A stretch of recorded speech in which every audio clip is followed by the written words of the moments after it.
Hello aspirants and welcome again to Legacy IAS Academy. In this lecture, we will be discussing about the homecoming of the Naga leader Thuingaleng Muivah. Now we'll understand as to why this homecoming is so important. So let's get started in order to understand why this becomes a significant point and what has been the background of this homecoming which makes it emotional and what it means for the future of the greater Nagaland. So let's get started with the news. So the news is about the 90-year-old leader. The 90-year-old leader who is the General Secretary of the NSCN-IM, that is the National Socialist Council of Nagalim, the Muivah section or fraction of it. Now he is going to be visiting his native village in the state of Manipur in Ukhrul district. Now why is this significant? See, first very emotional thing about it is that he is going to be visiting it after 1970 for the first time. So it's been about 55 years after which he's actually visiting his hometown, as a result of which it marks a very symbolic and an emotional moment for him as well as the people who are associated with him and the organization. That is why it holds a lot of importance. Now who is he and what is this NSCN-IM and what is their agenda, what was the desire that they have, and what has happened with respect to their desire and their demands is what we are going to see in this lecture. So before we move ahead, an important announcement with respect to the new batches that are starting from 16th and 25th October with a maximum batch size of only 40 students, so as to ensure that each student gets individual attention in the class. Now once you enroll, you will be taught, mentored and guided by the experts of UPSC Civil Services examination. There are a lot of advantages that you will get once you enroll with us. Some of them are listed over here. For example, the comprehensive coverage of the syllabus, one-on-one mentorship, probably the most important, along with doubt solving and regular interactions with the educators. There will be daily mains answer writing practice and of course prelims as well as mains test series. We have a 360-degree approach with respect to current affairs, wherein the entire week's current affairs are covered through the live classes. Now if you want to enroll with us, you can simply download the app or log on to our website or call on the numbers given over here. Now let's continue with the news. So who is this leader? So basically Thuingaleng Muivah is basically the architect of the Naga insurgency since 1960. Now what is this Naga insurgency all about?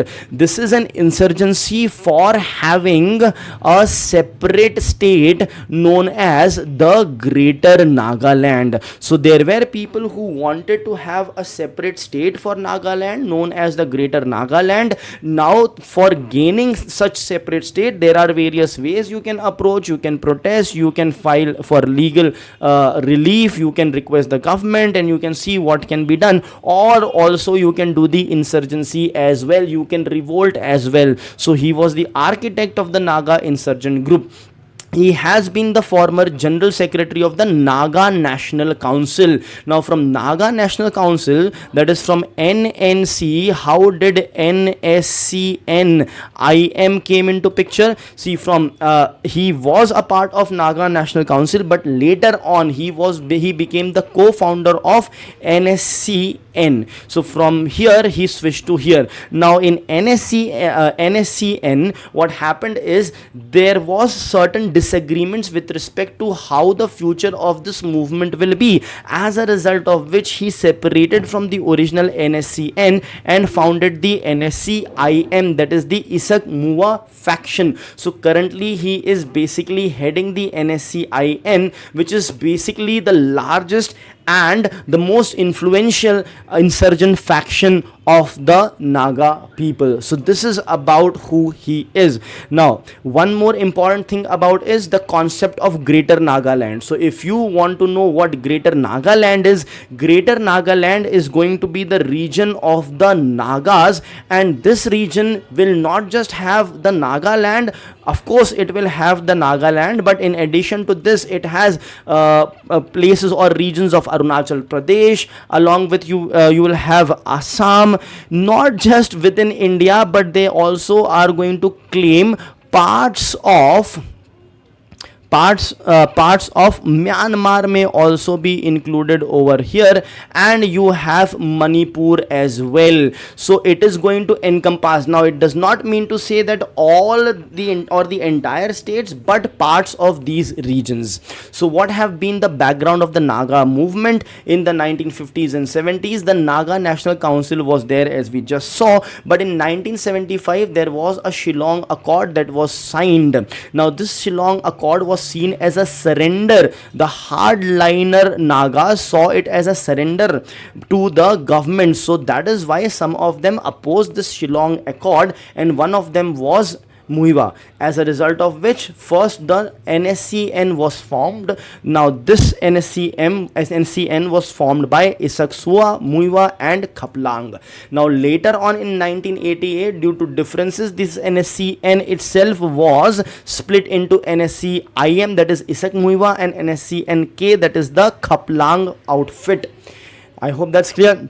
Now what happened is, in 1997 this NSCN-IM signed a ceasefire with the government of India. Now since then the peace talks are still going on. So this is the background of the Naga movement. Now why this visit matters? It matters because for the first time in 5 decades after his exile, he is coming back. So he was in exile, but does that mean that he was legally barred from visiting? No, there was no legal barring for him to visit. In fact, he was staying quite close to his home district, but still never visited it. Now there is a political significance to this as well, because it occurs amid the stalled Naga peace talks. So as we know that since 1997 there has been ongoing peace talks, but those peace talks are at a standstill as of now, and he's coming at this moment. So this might rejuvenate the local support. This might reignite the demand also for the greater Nagalim, and hence that is the political significance.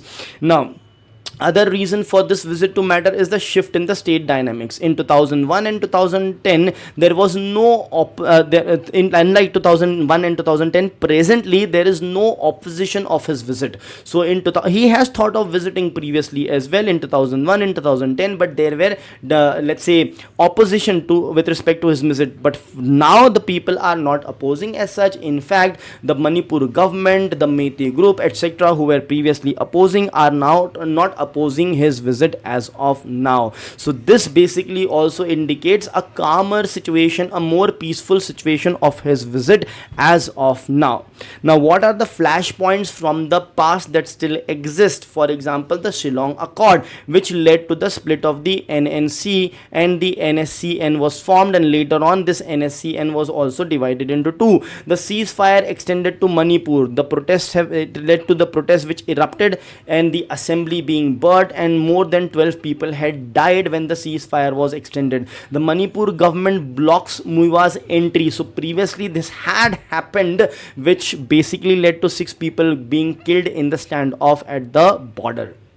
Right, so all that trigger points have been there in the past, but now it is happening at a very calmer point, a very peaceful point. So hopefully everything will go well in this visit. Now let's understand the greater Nagalim issue. So the greater Nagalim, basically what is the demand? The demand is of integration of all the Naga inhabited areas in Nagaland, in Manipur, in Arunachal Pradesh and in Assam. In fact, the parts of Myanmar may also come over here. Manipur's non-Naga population looks it as a threat to their territorial integrity, whereas for Naga people it is their motherland, it's their homeland which they want to be integrated. That is why Muivah's movement in Manipur has been politically sensitive for decades. Why? Because in Manipur, of course, there are some Naga people, but there are some non-Naga people as well, and the non-Naga people sort of opposes this right? As a result of which Manipur government would also oppose this. Hence, it was difficult for him to go back to his hometown.